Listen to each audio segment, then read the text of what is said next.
Hi guys! For today's video, magluluto tayo ng gulay. Yan na, kumukulo na yung tubig natin guys. Guys, susunod na po natin yung sitaw guys. Madali lang naman itong lumambot guys. Ito.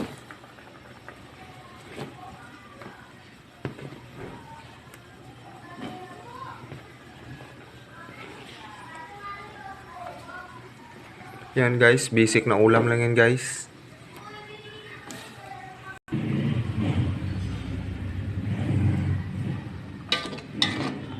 Guys, next natin ay talbos ng kamote.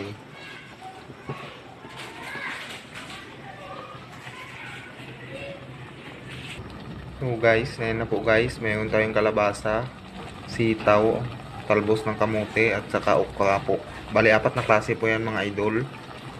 So ang halo ko ay pritong isda. Ito guys, nilagyan natin ng magic sarap guys. Kaso hindi ko na po na-videohan. Ayan na po magic sarap natin. So guys, ayan na po gulay natin guys. Ayan na po siya.